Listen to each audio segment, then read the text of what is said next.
Welcome back to the deep dive. Usually when we sit down to do one of these, we're looking at, well, a best-selling book or maybe a curated series of articles from the Times or the Journal. Right. It's usually pretty polished stuff. Yeah, it's been through an editor, a legal team, a PR department. I don't know, it's safe. Exactly. It's been packaged for public consumption. But today, Mm-hmm.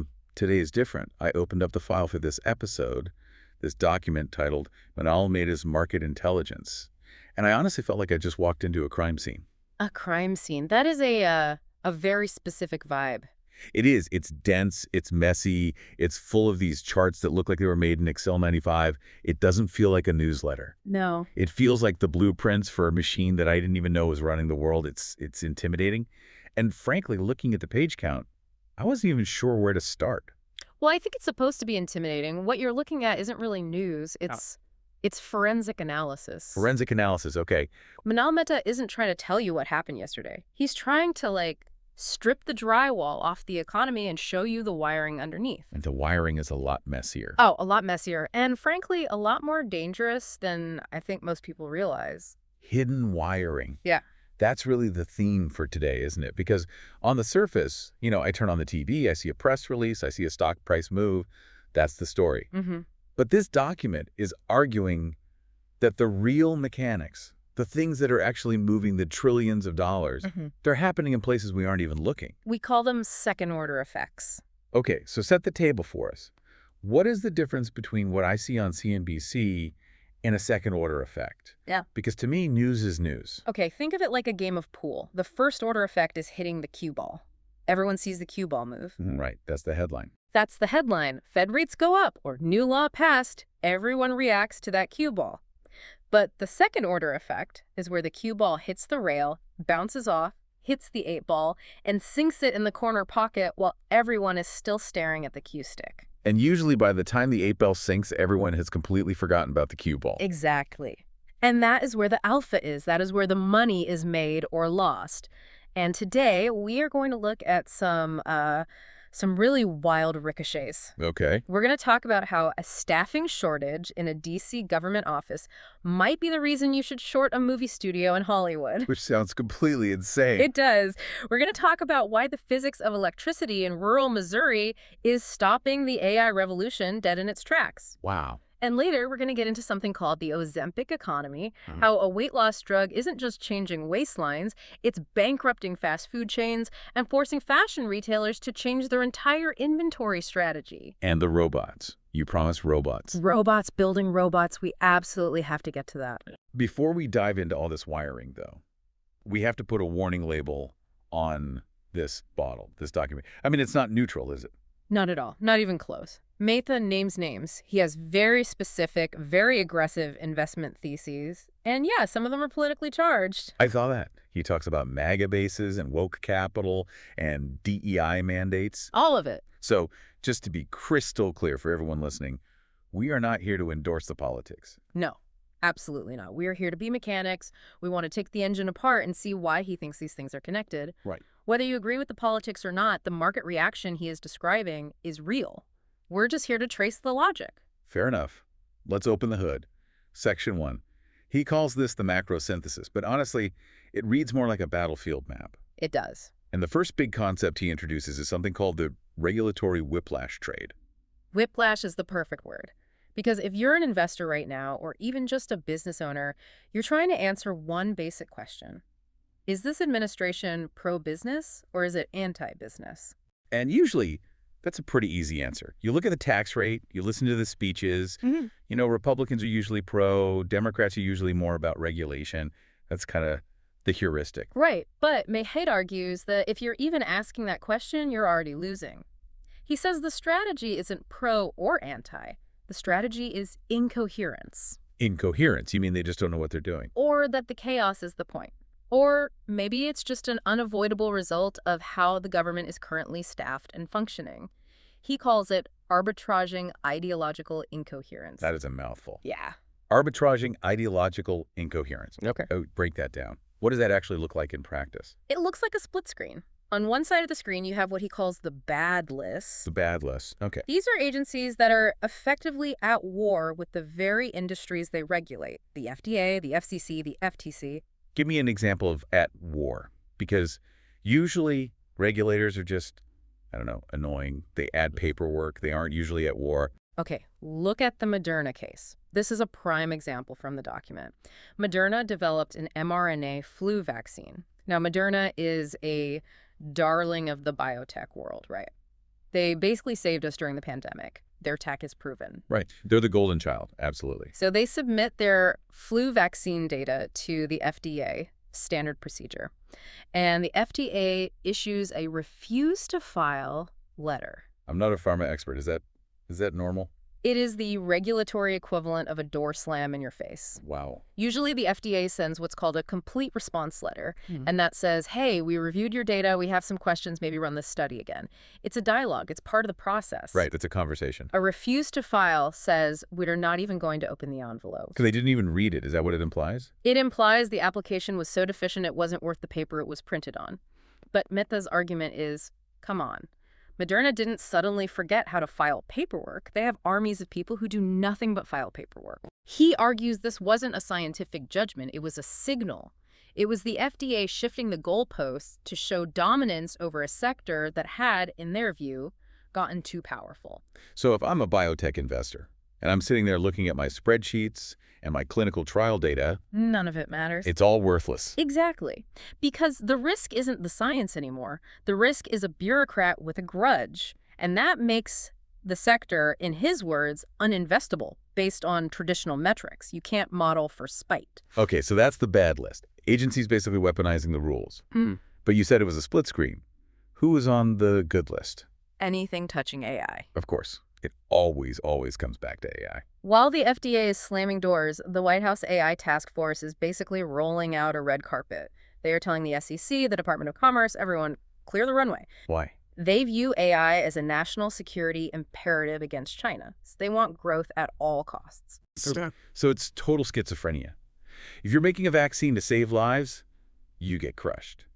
If you're making a chatbot to write high school essays, you can do whatever you want. That's precisely the whiplash. If you treat the government as one single entity with one philosophy, you will lose money. You have to play the two sides against each other. You have to trade the incoherence. You short the sectors under the bad list agencies like pharma and media, and you leverage up on the good list. But I have to ask, why is it like this? I mean, governments are usually slow, sure. But this level of unpredictability, it implies something is really broken internally. Is there a reason for all this chaos? That leads us to what is, for me, the most alarming data point in this entire section, the brain drain. I've circled this number 3 times. It's 4,000 people. 4,000.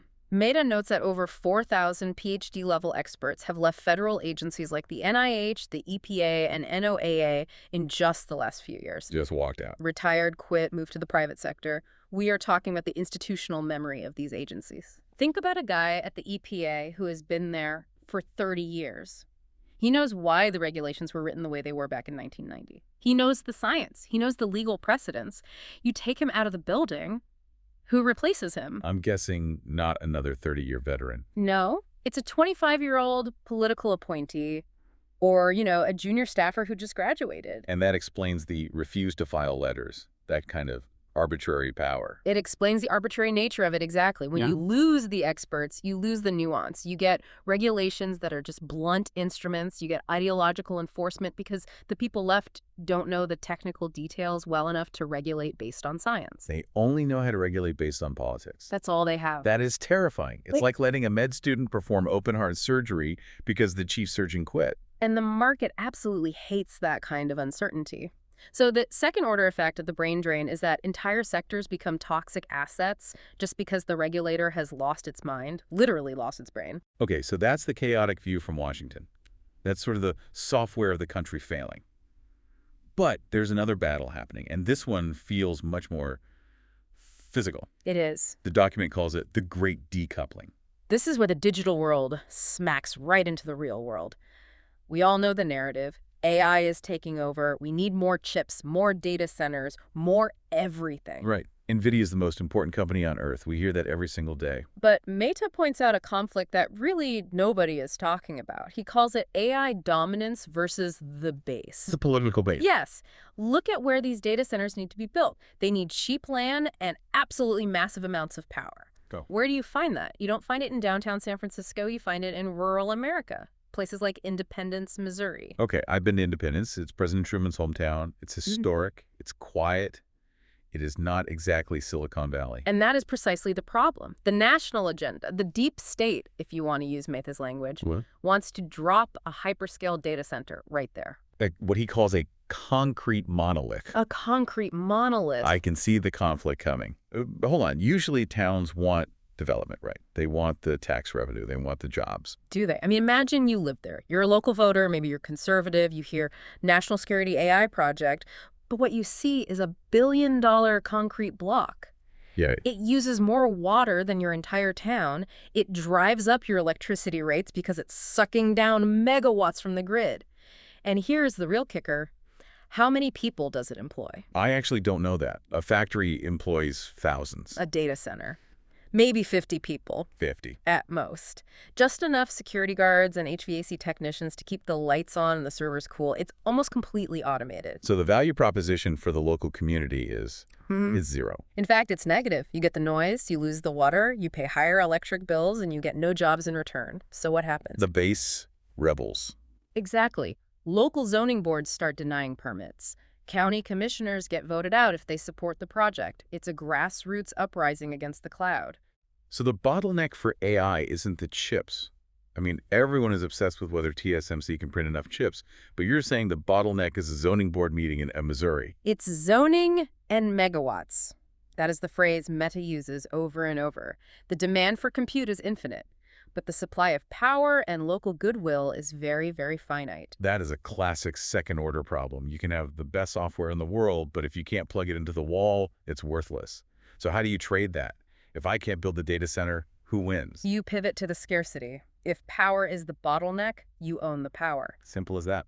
Mehta argues the smart money is moving into boring, old-school utilities. Utility stocks. I mean, that's what my grandma buys for the dividends. Not anymore. Now they are growth stocks. Companies like Southern Company and Duke Energy. They hold the keys to the grid. If Microsoft or Google or Amazon wants to build a data center, they have to come to Duke Energy on their knees. And pay whatever Duke asks. And play by Duke's rules. But there is an even darker horse in this race, EQT. The natural gas company. The largest natural gas producer in the U.S. And Mehta highlights a fascinating narrative shift here. For years, natural gas was the bad guy. Fossil fuels, climate change. Right. We're supposed to be moving to wind and solar. That's the mandate. But wind and solar are intermittent. The wind doesn't always blow. The sun sets. Data centers need what's called baseload power. They need to be on 24/7, 365. Always on. You can't train GPT-5 only when the wind is blowing. So gas is back? Gas is back, but it's being rebranded. We'll get into this more later, but EQT is effectively positioning natural gas not as a fossil fuel, but as the only viable solution to the AI energy crisis. So the trade is long utilities, long gas, and/or massage. Be careful with big tech if they can't get their permits. Be careful with anyone who assumes growth is just guaranteed without looking at the physical infrastructure required to support it. The cloud isn't actually a cloud, remember. It's a building full of hot computers, and those buildings have to go in someone's backyard. That is a perfect segue from the physical constraints of AI to the physical constraints of, well, us. Let's talk about Section 2, the Ozempic economy. This might be the most fascinating sociological shift in the entire document. Mehta calls it the GLP-1 ripple effect. We've all seen the headlines. Everyone is losing weight. But the document frames this as a deflationary shock to caloric consumption. Which is a very economist way of saying people are eating less food. A lot less. Significantly less. Is it really enough to move the needle on the whole economy? I mean, skipping dessert is great for your health, but is it a macro event?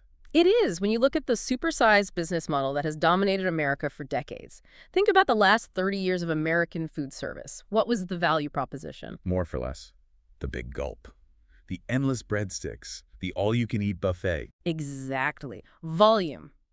The entire supply chain, from the cornfields in Iowa to the fryer at KFC, is built on the assumption that Americans will eat massive quantities of cheap calories. But GLP-1 drugs, they just break that assumption completely. Because if you're on Ozempic, you literally can't eat the volume. You get physically sick. Right. So if you are Olive Garden and your main draw is all-you-can-eat pasta and your customer takes 3 bites and is completely full, why do they go to Olive Garden anymore? They don't. They don't. The value proposition just collapses. That is why the document lists casual dining chains and fast food as the primary losers. They are facing a genuine existential crisis. And they're already trying to pivot, right, to snack-sized portions. They are, but that destroys their margins. They make money on the volume, not the quality. So the money that used to go to wings and pasta, where does it go now? Because people still have that disposable income. That brings us to the winners. The document points to something he calls a wardrobe replacement cycle. Ah, right. If you lose 40 pounds, nothing in your closet fits. Nothing. And we are not talking about a few people here. We are talking about potentially millions of Americans needing an entirely new wardrobe over the next 24 months. It's a forced upgrade cycle. It's like when Apple slows down your old iPhone, but for your pants. That's a perfect analogy, exactly. But here's the nuance. Who actually wins? The document argues it's specifically fast fashion and athleisure, Lululemon, Zara. Why not high-end stuff? I feel like if I lost 40 pounds, I'd want to show it off in a nice suit. Because you are in transition. You're still losing weight. You don't know where your body will eventually settle. You need clothes that are flexible, stretchy, and affordable enough that you can buy more in 6 months when you're a different size again. So Lululemon is perfect for that. It's the ideal transitional wardrobe. So the trade is short KFC, long Lululemon. That is such a bizarre pair. It is, but it follows the biology. It's a direct second-order effect. Speaking of bizarre pairs, I have to bring up this anecdote in the report about the boneless wings. I laughed when I read it, but the document treats it like it's a Supreme Court case. It is actually very important. So there was this lawsuit against Buffalo Wild Wings. A customer sued them, claiming that boneless wings is false advertising because, well, they aren't wings. They are breast meat nuggets. Which is true. We all know they're nuggets. It's a lie we all agree to accept as a society. Well, a federal judge dismissed the lawsuit, and the ruling basically said, look, consumers aren't idiots. They know boneless wing describes a style of preparation, not the anatomy of the chicken. Okay, so common sense prevails. But why is this in a market intelligence report? Because it's a de-risking event for the entire food industry. If that lawsuit had succeeded, it would have opened the floodgates for litigation against every food company in America. Is this really a moon pie? Is there real Girl Scout in these cookies? Exactly. By dismissing it, the court signaled that companies can use marketing language without fear of frivolous lawsuits. It greases the wheels for suppliers like Tyson Foods. They can push products aggressively without constantly looking over their shoulder. So it's a buy signal for the food supply chain. Even as portions get smaller, the marketing gets safer. That is the kind of detail I absolutely love. A judge ruling on chicken nuggets sends a ripple through the stock market. That is the second-order oracle at work. Which is the perfect name for Section 3, the second-order oracle. This section feels like a lightning round of, wait, what caused that? It's all about connecting dots that look completely, totally unrelated. Let's start with the one that jumped out at me regarding Goldman Sachs and DEI. The report says the S in ESG is collapsing. What does that mean? This is a huge shift in corporate governance. For the last, 10 years, every major corporation has had diversity, equity, and inclusion mandates. DEI. It was part of their score. If you wanted investment from a big fund like BlackRock, you needed a good ESG score, an environmental, social, and governance. Right. It was basically mandatory. But under legal pressure and a lot of political pressure, that is evaporating. Companies are quietly scrubbing their websites, they're dropping the mandates, they're renaming their DEI departments to something vague. They are afraid of getting sued for reverse discrimination. Exactly.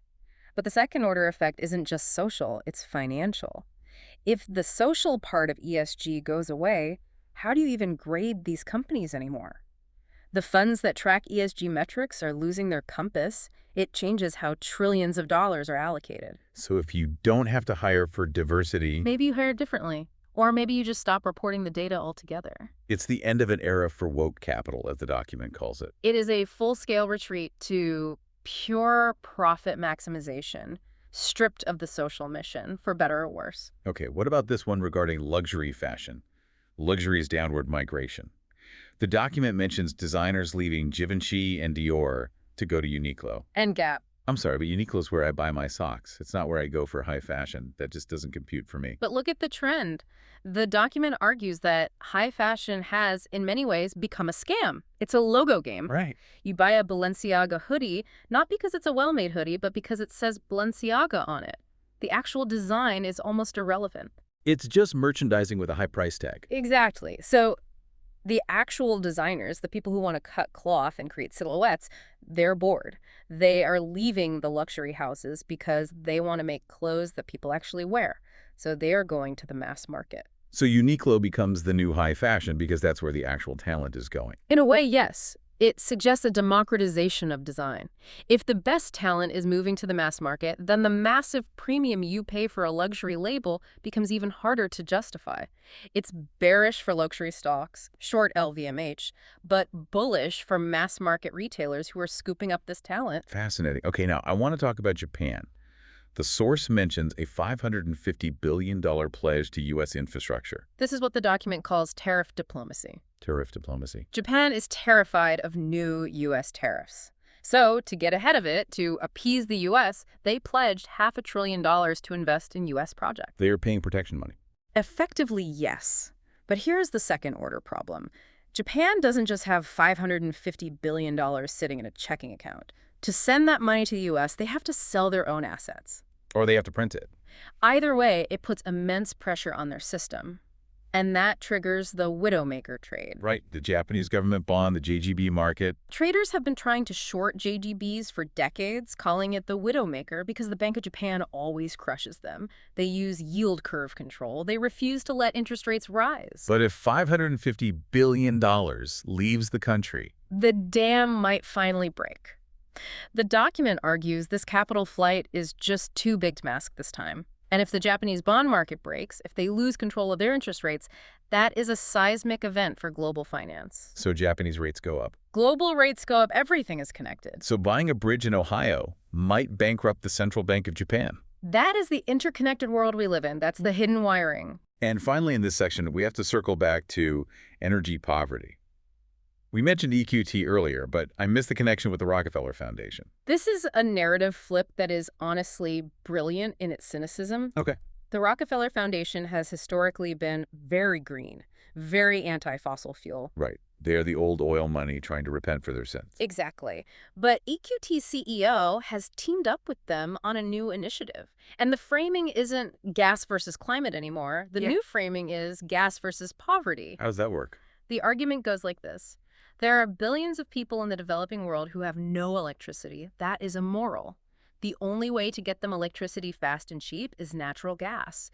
Therefore, if you oppose natural gas, you are condemning poor people to poverty. Wow. That is heavy. It puts the climate activists in a really difficult moral bind. It gives natural gas a social license to operate. It's not about profits anymore, you see. It's about humanitarian aid. It completely changes the moral calculus of the investment.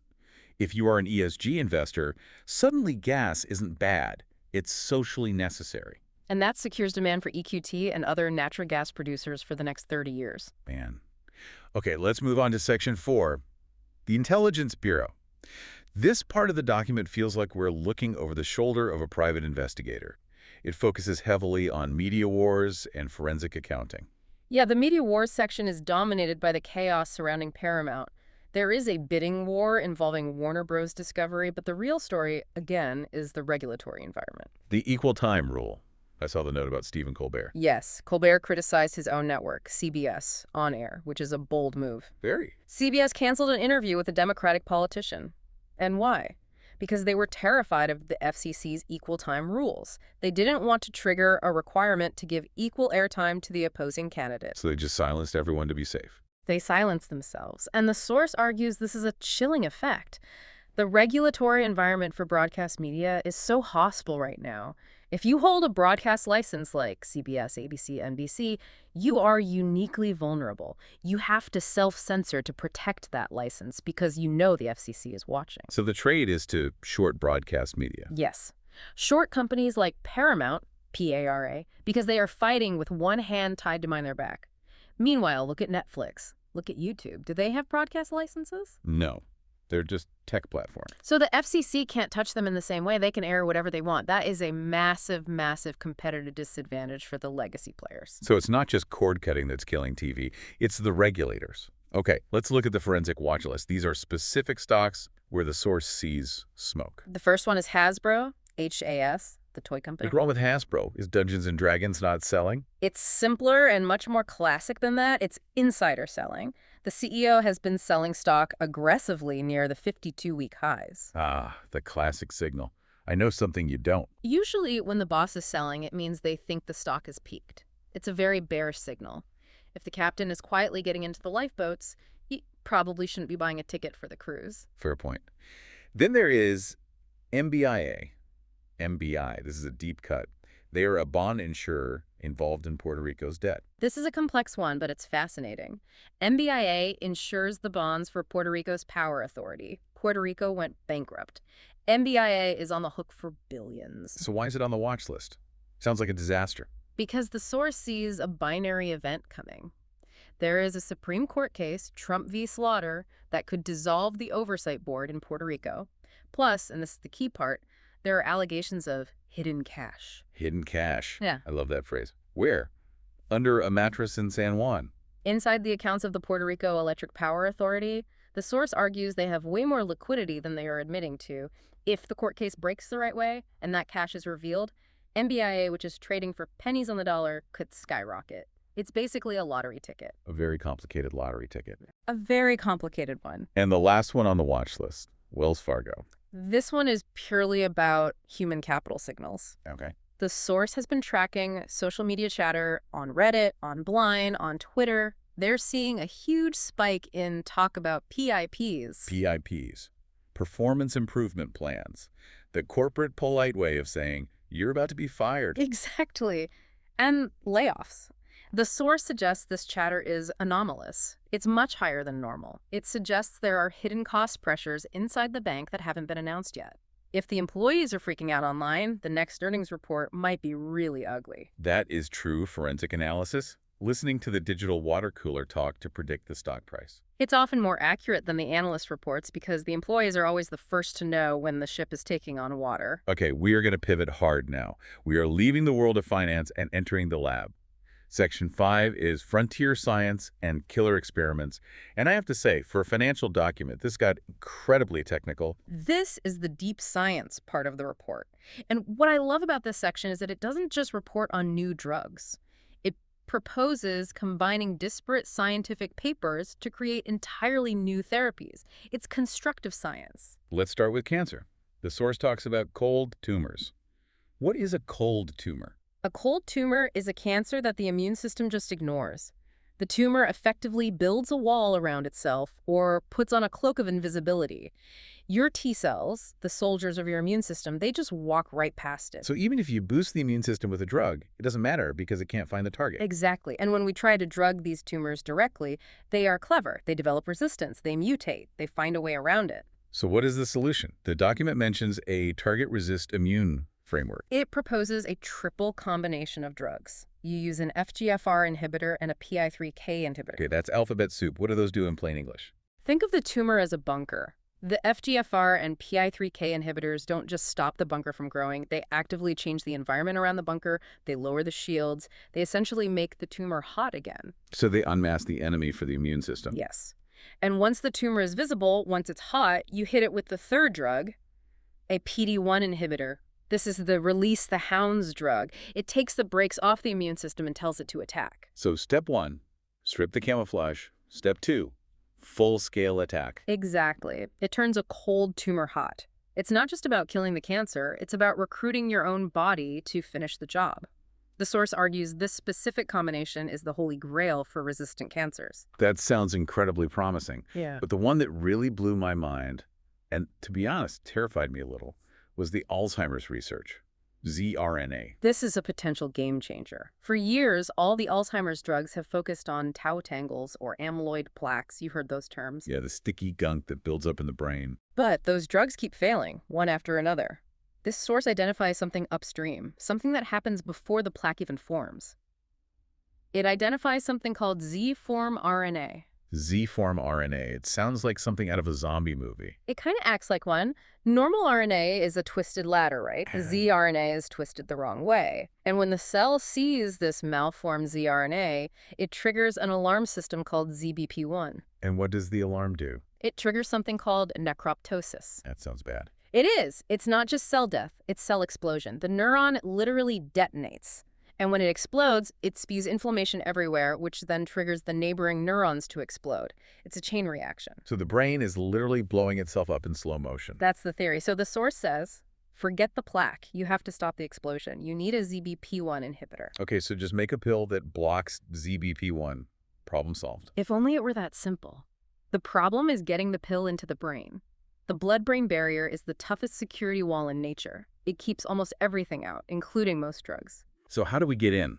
The document mentions light. Photobiomodulation, light therapy. You're telling me we can use a flashlight to get drugs into the brain? Essentially, yes.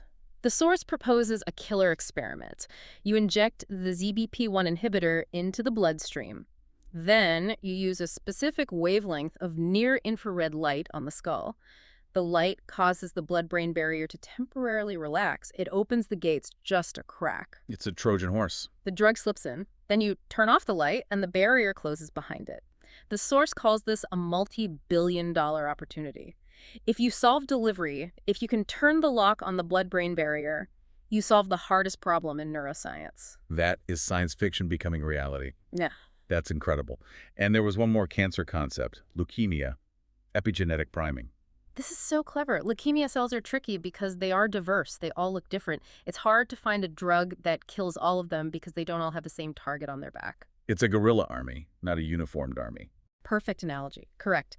So the source suggests using a menin inhibitor.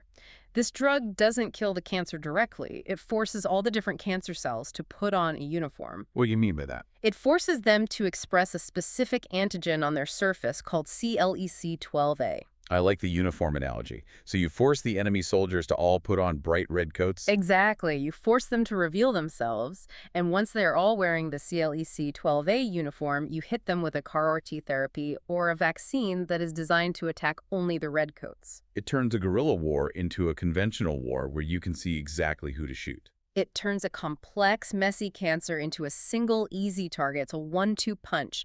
Prime them, then kill them. And the future of medicine is just... Yeah. It's wild. Okay, let's wrap up with Section 6, the private venture radar. This is looking at startups and the future of tech, and of course we promised robots. We did, and the first item on the list brings us to Unitree Robotics. I've seen their videos. The robot dogs, right? They look like the Boston Dynamics Spot robot, but much, much cheaper. Much cheaper. And they're moving incredibly fast. But the update here isn't about the dogs. It's about the humanoid robots. The source highlights robots building robots. That is the singularity, isn't it? When the machines start making themselves. It's the physical manifestation of AI. We talk a lot about AI writing poetry, but Unitree is about AI welding metal. The source describes a factory floor where the robots are assembling themselves. No humans, just sparks and metal. This is embodied intelligence. Yes. And it disrupts labor markets in a way ChatGPT never could. If you can build a factory worker for $10,000 that lasts 5 years, the economics of manufacturing change overnight. And speaking of AI that does things, there is this concept of agentic AI. This is the big shift from chatbots to agents. A chatbot answers a question, an agent performs a task. Book me a flight, file my taxes. Or go negotiate a refund with my cable company. The source mentions a company called OpenClaw, which was recently acquired by OpenAI. Great name, OpenClaw. It implies grabbing something, doing something. Exactly. It represents the interface between the AI brain and the digital world. And then there is Ineffable Intelligence, a British startup raising $1 billion. $1 billion seed round. That is massive. It's Europe's largest ever. They are trying to build superhuman intelligence using reinforcement learning, but there is a political angle here too. Of course there is. There always is. The founder of OpenClaw, he moved to the U.S. And why? He cited stifling European regulations. We are back to the brain trade again. It's a global war for talent. And the source points out this fascinating dichotomy. While U.S. government scientists are fleeing federal agencies, European entrepreneurs are fleeing Europe to come to the U.S. private sector. Talent is migrating to where it can build fast, and right now, that's not in government. So the U.S. government is losing brains, But the U.S. private sector is gaining them from abroad. That seems to be the flow. And that creates a very specific kind of economy. One driven by private innovation, unregulated and fast, while the public sector stagnates or even becomes hostile. So let's try to pull this all together. We've covered a lot of ground, from the FDA slamming doors to robots building themselves in factories. What is the Manal Mehta worldview? What does it all add up to?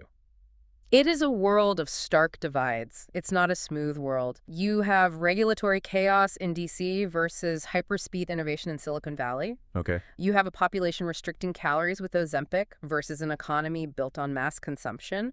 You have woke capital retreating in the face of lawsuits while energy poverty narratives rise to save fossil fuels. It feels like a world where all the old rules are breaking and the new rules haven't been written yet. Which brings us to the final provocation in the document, the Kalshi case. This is the prediction market, right? People betting on election outcomes and things like that. Betting on everything. Elections, the weather, the outcome of court cases. Yeah. The CFTC, another regulator, has been trying to shut them down.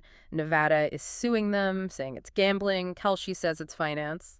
So is it gambling? I mean, if I bet on who wins the presidency, isn't that just a fancy game of roulette? The source argues no. The source argues that the legal outcome of this case will define the future of truth. The future of truth? That's a Oh. little dramatic. Think about it, though. If you have a poll, it can be biased. If you have a pundit on TV, they can lie.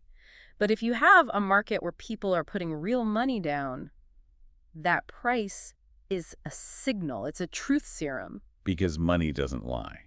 Not when it's your own. Exactly. The source argues that if we allow these markets to exist, if we can bet on reality, we create a decentralized way to know what is actually happening. If it's banned as gambling, we lose that signal. We go back to trusting the pundits. So if you are listening to this and your head is spinning from the zRNA and the Japanese bonds and the boneless wings, what is the one takeaway? How do I navigate this map? In a world of regulatory whiplash, the only safe bet is on the bottleneck. The bottlenecks. Don't bet on the flow. The flow is chaotic and unpredictable.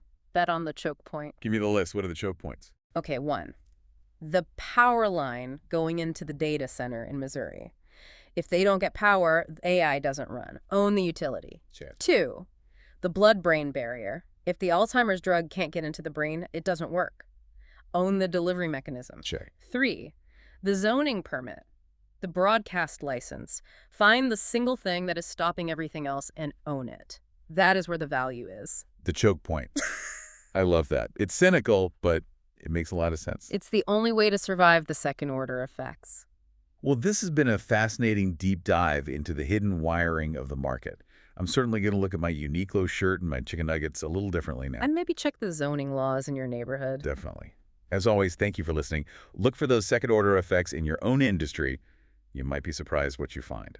We'll see you next time on The Deep Dive. Take care.